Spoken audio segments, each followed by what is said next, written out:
Hey crafty friends, this is Jenny from crafttestdummies.com, and today I have a Periscope rebroadcast for you of the Spectrum Aqua Marker review and demo I did. Let's take a look. So the first thing, like I said, I want to point out is that they do have kind of a hexagonal barrel. So that's kind of nifty. I'm going to show my camera over here real quick. Boop. Because they won't roll around on your table. When they fall down, they stay right there, which is kind of a nice thing. Also, you get the color on both ends, which I find really, really handy, because then you can see what you're doing. Now, just on quick visual inspection, you see that this side has a band. I don't know what that means yet, other than now I know that the band means it is the big brush tip, and that is a very sizable brush tip. Are you seeing that? That is really, really big. Much bigger than a zig, much thicker. This is also a felt marker. It's not an actual brush tip. It's what we call a brush tip, but it's not really a brush tip, if that makes any sense. And just because I have my journal here, let me open to a fresh page, and we will just real quick kind of swatch this out. So I love this color. This is called gold. So here's what I can get with my big brush tip. And then on the small side, which has no banding, wow, that is one teeny tiny tip. It's super teeny. So this is really good for for writing. So this is gold. And now we'll just kind of continue with some other colors. So I sped this part up a little bit, and I have to tell you, it was all going pretty well until I realized that there is no green in this set, despite it being called a primary set. And then I kind of had a meltdown. Let's listen to that. I want to know who doesn't put green. I mean, I know technically it's not primary, but neither is orange. Orange is not a primary color. But I'm just saying, that's ridiculous. I got two blues, I got a teal, and an aquamarine.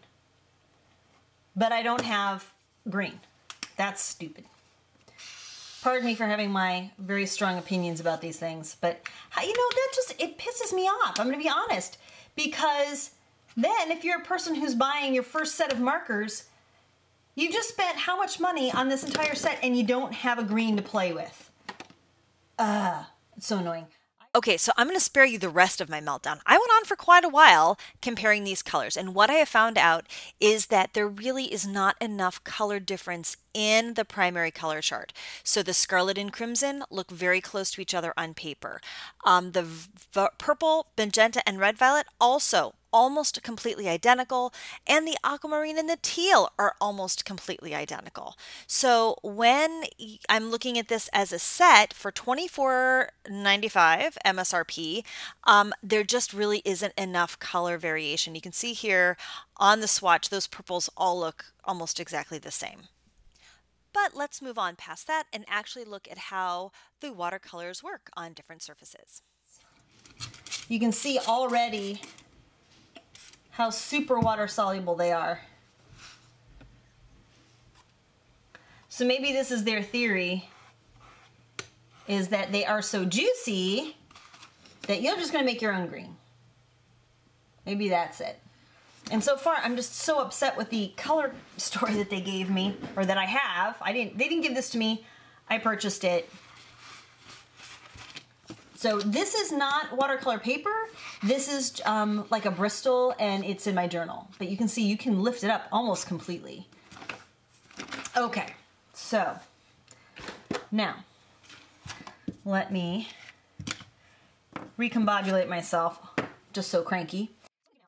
Okay, so for this next portion, I decided to speed it up so that we could kind of get through it faster. And what I'm going to do is color in this beautiful brownstone image by Natalie Kalmbach from N Studio. And I'm just using the Spectrum Aqua Markers. And the first technique I'm doing is I'm outlining the stamp and then using a water brush to move the ink or the marker color around. And I think this is like a heavy Bristol. This is not actually watercolor paper. But what you're seeing is that those colors lift and move and they act a lot like a watercolor once you get them down. So then I'm kind of drawing over the top into the wet, again, just to get it to move around a little bit. And I'm actually pleased with the overall effect. I work really wet and really painterly and really messy, so this works for me. But I'm also going to try the technique where you scrub the marker out onto a mat and then lift up the color, and you'll see me do that next. So by the way, I should note that I'm probably working a little wetter than I should be on this paper. I should be drying it in between layers. I'm getting a little bit of pilling at the bottom, but that's more me working too wet than the markers. It's not their fault. So I just want to reiterate that these seem to have a really good juicy color. I am overall displeased with the color selection in what's considered a primary set. There really should be a green. There should be more color variation in all of the blues and the purples. I don't know. I kind of get stuck between whether or not I would actually then go buy more to complete the set. I just feel like I'm kind of being taken advantage of by the company. But let's move on to the next example. All right, so if they're not going to give us a green in the set, let's try and make some green. So the first thing I'm doing is I'm actually putting down yellow and blue right on the paper to see if I can kind of blend it out. And this did not work particularly well.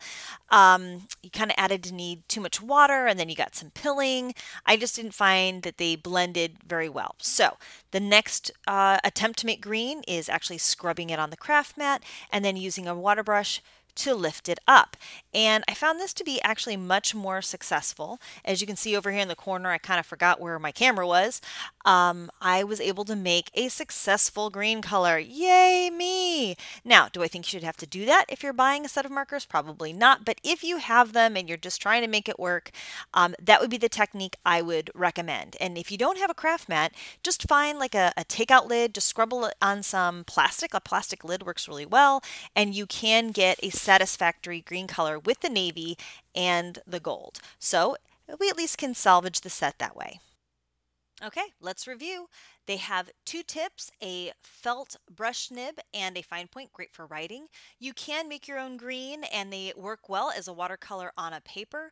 I really like them in this kind of watercolory effect with line stamps. I think that works pretty well. However, I would recommend a set that gives you more colors. Well, thanks so much for watching. I hope you found this overview helpful, enjoyable, and I apologize for my little temper tantrum in the middle, but that's sometimes how it goes with crafts. Thanks so much for watching and have a crafty day.